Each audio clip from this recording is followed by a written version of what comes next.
What's up, everybody? My name's Cole. I'm a part-time real estate investor, full-time legacy airline pilot, and part-time military instructor pilot. Today, we are checking out one of my new purchases that closes on February 20th. It's a single-family, 3-bed, 1.5 bath house. And basically, this one's a pretty simple project. Most of it's flooring, paint, some exterior work, including grading. But the roof itself looks pretty nice. The gutters need to be cleaned out, and these little like overhangs, I don't know if you would call it an awning or what you would call it, but these have seen better days. So we're gonna try to clean those up or remove them. The side of the house needs a pressure washing and just like some general maintenance out front, but nothing major. But I want to give you guys kind of an inside look of what one of these houses actually looks like and what I'm planning to do to it, what it's costing me. This one, for example, is $105,000. Should cost me less than $10,000 to renovate it, and I'm hoping to rent it for maybe $1,700, $1,800 a month. So not too bad of a deal. It's just gonna take some time to fix it up and clean it up. But I just want to give you guys an inside look at what it looks like and go from there. So follow me on inside. All right, real quick before we go in, I meant to mention the skylight up there. When I first saw this house, I saw in the pictures on MLS that it had a skylight, and normally that would be like totally against what I would want, because if you have anything that breaks apart a roof, it usually means it's gonna leak. And if it doesn't leak now, it's gonna leak in the future. And it costs money, obviously, to replace that and then put the shingles and everything over the top of it. So when I saw that, I wasn't super keen on it, and I figured this house must just be leaking a ton of water. But I actually, when I went inside of it, I didn't notice that. So just something to point out, if you see things like that, a lot of times houses with chimneys, there's a lot of them in Milwaukee that have chimneys, they always leak because the flashing gets damaged and then water seeps in and ruins everything. That's the same case with these skylights. So keep that in mind if you're ever looking at a house that happens to have those. It should be at least something in the back of your mind to say, like, I'm probably gonna have to replace this at some point. Hopefully not now, but at some point it's probably gotta go, even though it is a nice feature. So walking up the house, I noticed right away that there was some cracking in the block right here, which kind of concerned me. We'll see later that is no longer a concern for me at the moment, but that is something that you should note when you're walking up on a house. I'm looking at the siding, I'm looking at the windows to see how old they are, and just general condition and security. If you see the upper window has like a bunch of rotted wood underneath it, so that's got to get addressed, because things like rot do not get better with time. But more concerning to me was originally this little bit of, there's basically a hole here between where the blocks meet, and it's kind of curved in. So that means that there's some movement in the foundation wall. I don't claim to be a foundation expert, but that does tell me that maybe there's something wrong that I'd want to consider. But as I walked up, the driveway's in generally good condition. It's cracked up and whatnot, but it's not totally falling apart. There's central air in this house, which is probably going to have to get replaced at some point, if not already. It certainly looks like it's pretty old, but it's a small unit, so it's not going to take a whole lot of effort to replace that. While we were talking about the AC unit here, we started laughing because we noticed that there's an inflatable ghost here, which really is a nice piece of decor and by itself makes this house worth exactly what I'm going to pay for it. So I'm definitely going to hang on to that, maybe put it out in the front lawn for some of the advertisements for the listing. But as you can see back here, I mean, there's a giant branch that's got to get addressed. The garage door has seen better days, but the garage itself didn't seem terrible. A couple other little things. A lot of times these little pieces come off. You can see this one's like ready to come off by itself. This one's okay, but this one's barely hanging on, and these ones are already missing. So you want to address those. You want to get those cleaned up, because animals can get in there, water gets in there, and all that stuff takes a toll on the house. So there's just like a lot of little general maintenance things that have to get worked on. Because whoever lived here, whatever, something happened for whatever reason, they didn't want to live here anymore, and they kind of just left it abandoned in some ways, and didn't really take a whole lot of care of it probably while they were here. The gutters are full of leaves. Another thing, gutters full of leaves leads to water not getting directed where it needs to, and that leads to your basement potentially having water issues. So cleaning those gutters out is a key piece, and these are all things that I'm going to pass along to the management company, because the sooner you can address these, the sooner you can clean this place up and hopefully keep it for a long time. And if you just leave this stuff unattended, it's just going to make the problems that this house already had worse. And speaking of the basement problems, you can kind of see, if you look at the grading of the house, there's no pitch to it. So the water's all pitched towards the basement, which just causes the basement to have more and more problems. So we need to get grading in here. We need to lift the grade up and bring in a bunch of soil and some sort of sod or something to hold the soil in place so it doesn't just wash away. And we want that pitched away from the house towards the yard here, so that way the water drains properly away from the house. So these are just some of the things that come to mind when you look at a house like this. It's a small house, but you can see the projects add up quickly. They don't make them like they used to anymore. This is a nice little one, so perfect. All right, everybody, welcome to my humble abode. This is the living room for this house. You can see beautiful original hardwood floors that need to be refinished. Bunch of stuff just hanging off the ceiling. I mean, this is going to come down. We got some plumbing pieces here that are kind of just tactically left behind. That's kind of cool. Some pine shims. That's kind of cool. They left those behind. We can actually use these, so that's nice. And if you look nice and closely, you can see what we call the landlord special, which is a little bit of paint tactically all the way around the outlet, which we love to see. You're gonna rip down these, curtains, if you want to call them that. You're gonna rip all this stuff down. You're gonna leave it empty, or potentially put your own in for the tenant to decide to do. But this portion itself is really, there's not a whole lot to do. Fix out some of the outlets, paint the place, clean up the floors, make it look nice. Not a whole lot to do. As we move into the kitchen, we've got some lovely fake tile flooring. It's not too bad. There's a couple pieces that needs to get rectified. Otherwise, you could just do the whole floor. But if you do the whole floor, it kind of turns into a larger project. You're gonna have to rip out all the trim, which is still original, and it just makes for a longer process. And same thing with the backsplash. Is this the most beautiful backsplash of all time? Like, absolutely not. But if you rip all this down, as you can see, it wraps all the way around the kitchen. So if you rip it down, you're gonna have to redo all of that. Probably just drywall and texture up until the point that you get to here. But then once you get here, if you rip this out, you're gonna have to replace it with something. And it might seem like a simple job, but it starts getting kind of tedious, and it's gonna add a lot of time before you can move somebody into here. So it's one of those things, you gotta weigh the options of, is it worth pulling it out? Is it worth leaving it? Same thing with the cabinets. Are these cabinets like beautiful? No. Are they good for a rental unit? Probably, because people, sometimes beat stuff up. But if you wanted to do the floor and maybe the backsplash, then it might be worth just ripping it all out and starting fresh.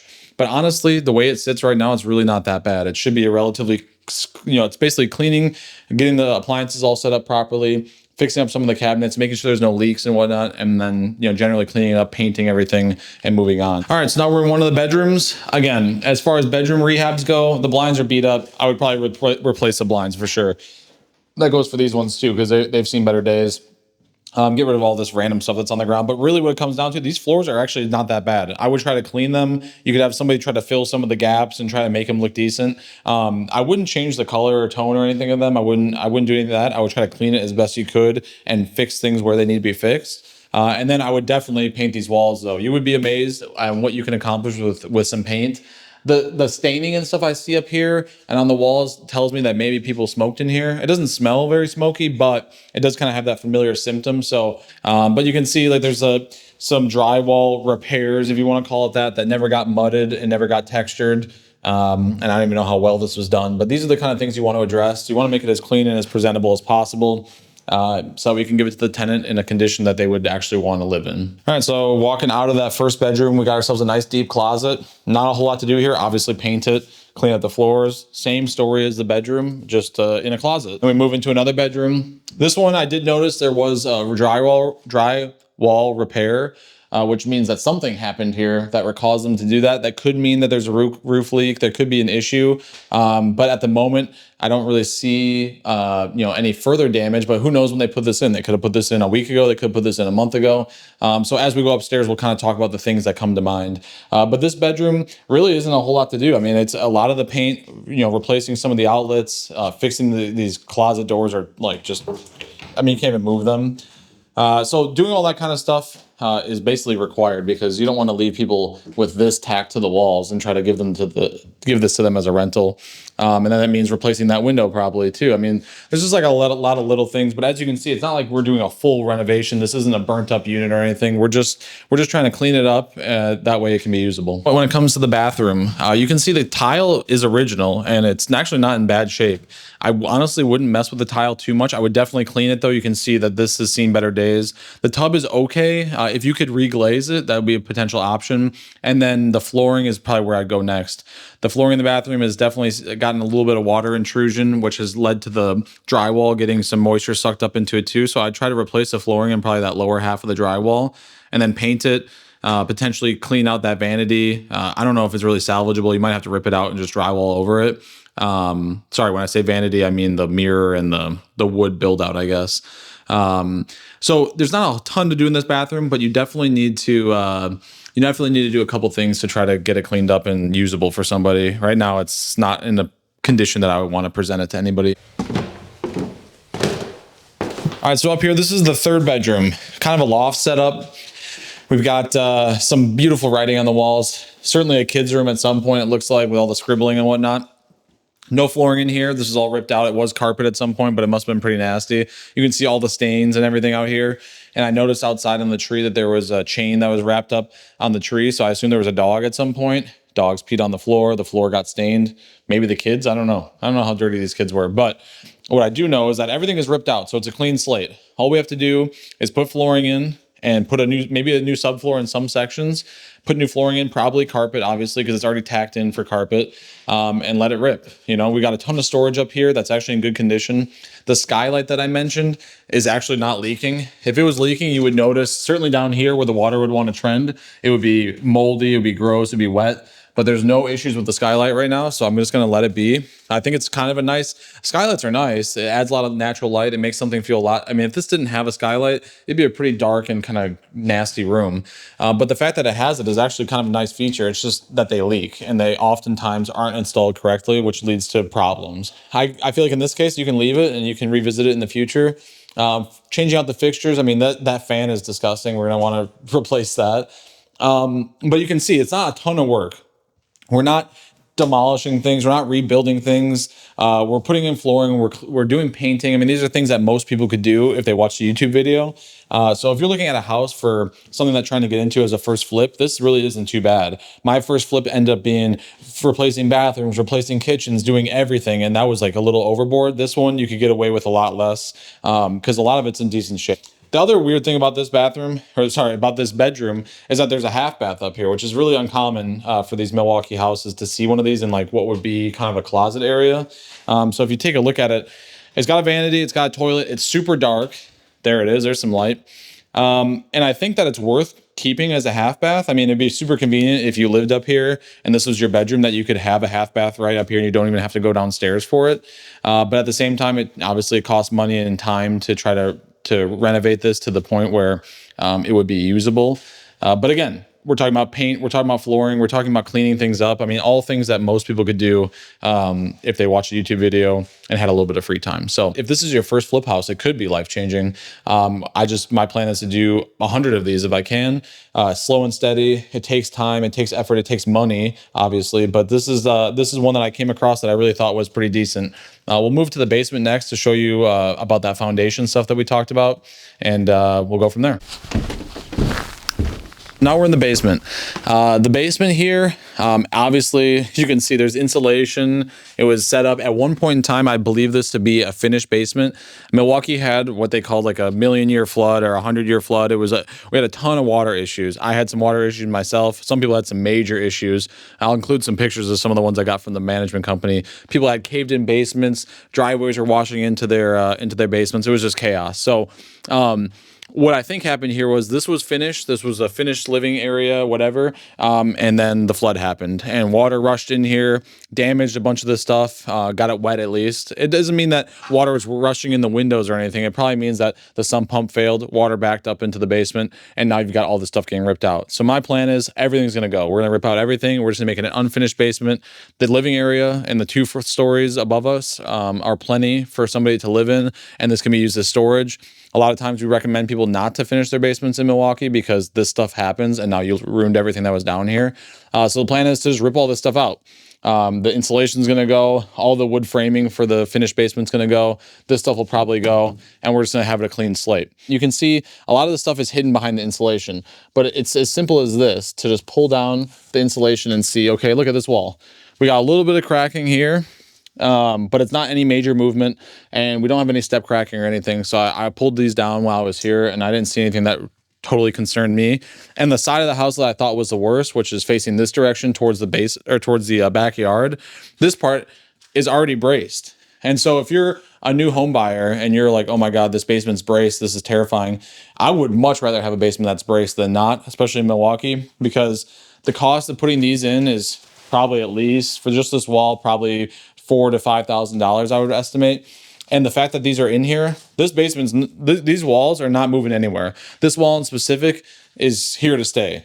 These beams don't generally fail for a long time, and you can kind of see that they haven't really moved since then. There's not been any additional cracking. Somebody painted this when they painted the beams, and nothing's really changed since then. So I'm absolutely thrilled to see these here.